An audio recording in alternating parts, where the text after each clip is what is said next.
Today we are getting comfy, cozy on my sofa.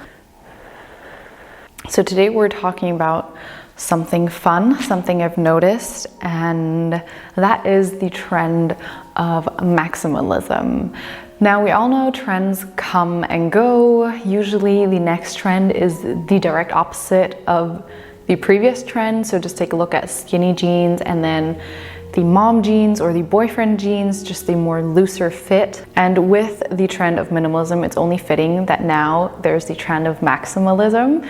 I've seen it mostly in fashion and interior design. Now, for those of you that have already previously watched my videos, you know that I like minimalism. When it comes to the minimalist lifestyle, it's all about getting rid of the excess and reducing everything you have to what brings you value, to what you need. And as a result of that, to get rid of everything that gives you stress and anxiety and robs you of your time and money, and to keep that time and money and extra energy for the things that really, really bring you value. So you're honing in on those few things that truly bring you joy and happiness and value, and getting rid of everything else. And often, at least when it comes to fashion and interior design, that means that things are monochromatic, things are very clean and simple lines. When you adopt minimalism into fashion or interior design, things have a very monochromatic color scale, color palette.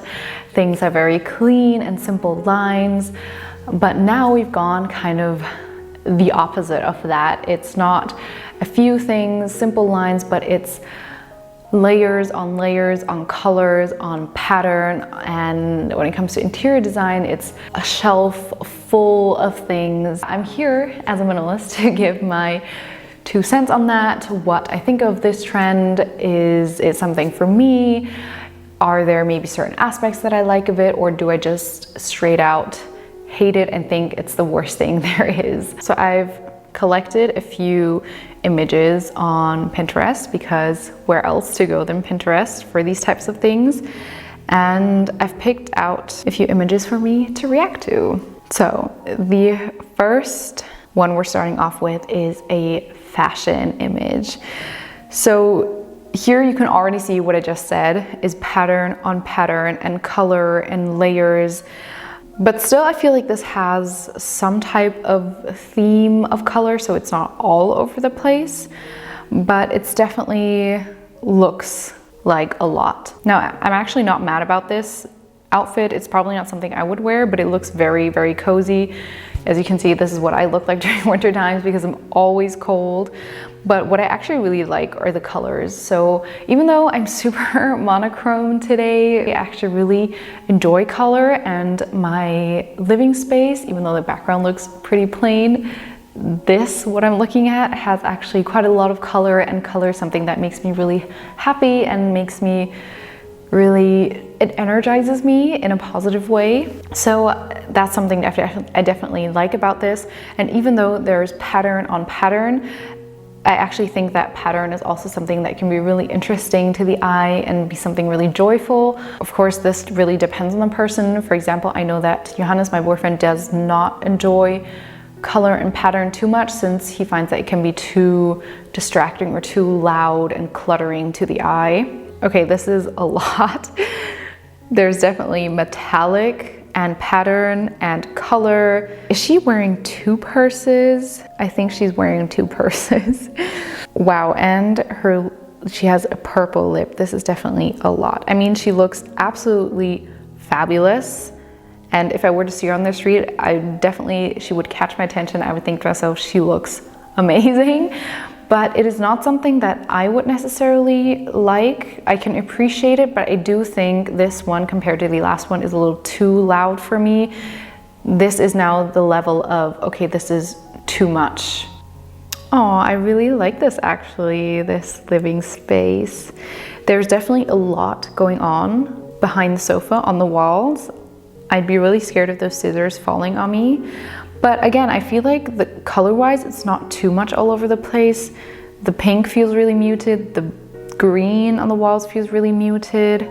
And I actually really like color and the warmth of the wood. I feel like a lot of times when it comes to minimalist interior, it is too white for my taste or too empty. It doesn't feel like someone's living there. And this one I can see character, and it feels lived in and warm and with character, and that's something I really like about this.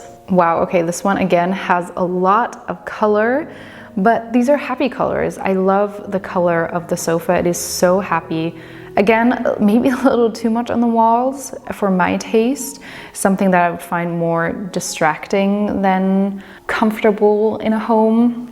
This one is definitely giving me grandma vibes, giving me bordering on hoarder vibes. The walls are definitely too full, and this looks more all over the place than cohesive. I love the blue wall on this.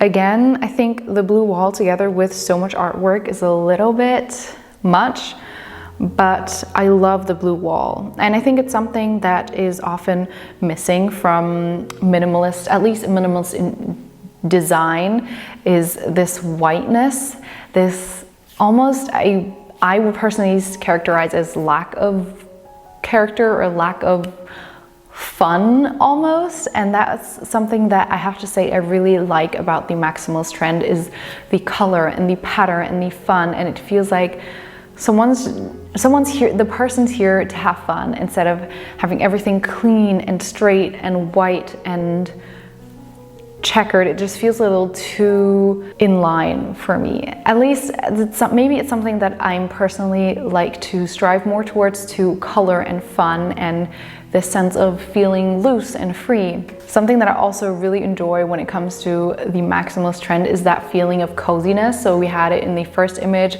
with all the layers, and also with the interior, there's so much stuff that sometimes, of course, sometimes it can go into the too busy, too cluttered direction, but it also has this kind of sense of coziness compared to blank walls and everything is white or everything is black or gray. It lacks that character, that coziness, like someone's living there.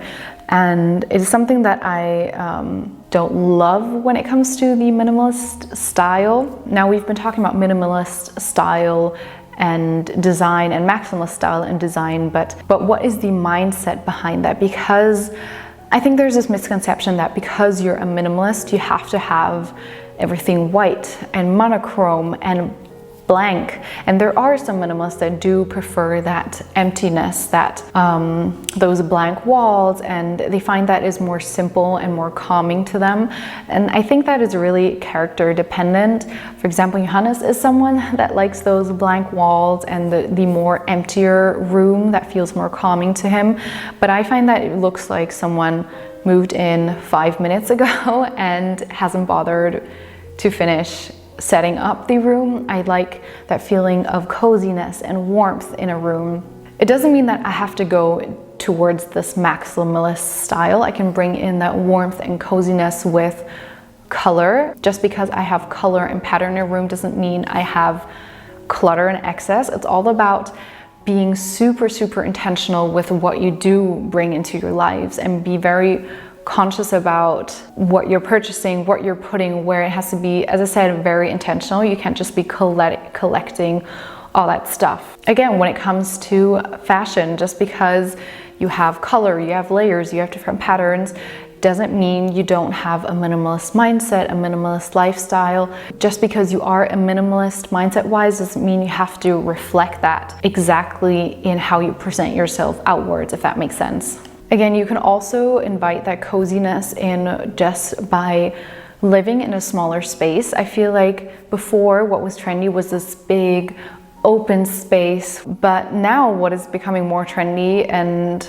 what I also have come to enjoy, is this feeling of coziness. And yes, on one hand, you get this feeling of coziness by having a lot of stuff in your space, but you can achieve the same effect when you just minimize the size of your home. So you don't need much to feel this sense of coziness, this kind of hug that your living room is giving you. Now, in my mind, the maximalist has collected all those little things because in some way they feel like it sparks joy for them. But as a minimalist, we are a little more critical when it comes to stuff that sparks joy. There may be a lot of things that do spark joy for us, but we always do this kind of cost-benefit analysis. So yes, it sparks joy and that is the benefit, but how high is the cost that it comes with it? So the money that it costs, or the added space that I need to have for this item, or the added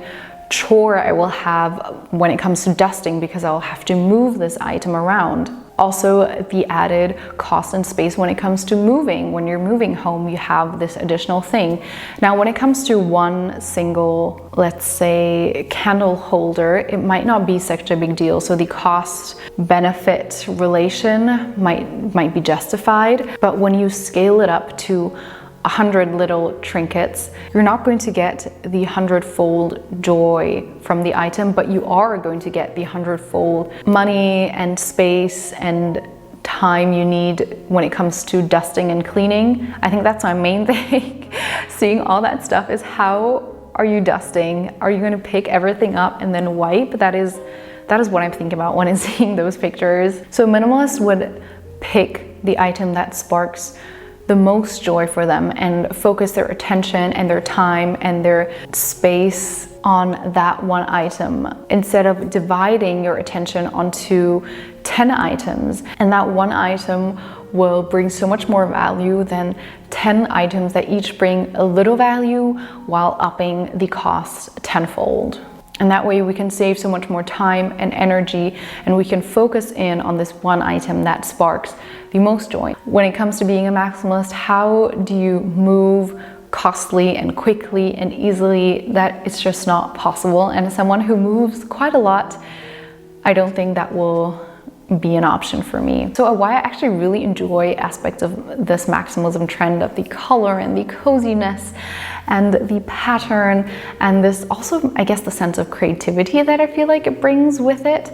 There are definitely also a lot of not negative sides, but at least for me personally, aspects that do not speak to me. Let me know if you've seen this maximalist trend as a minimalist. What do you think of it? Do you think it's absolutely horrible and it gives you anxiety just looking at those pictures? Or are there actually aspects of it that you do find that you enjoy and find that you can somehow take and incorporate into your own life? For me, it's definitely the beautiful colors and patterns, while having to be very careful not to become too busy. I really hope you found this video interesting, entertaining. Give it a thumbs up if you liked it and subscribe for more videos. I have more to come this year, and I'll see you in my next video. Bye.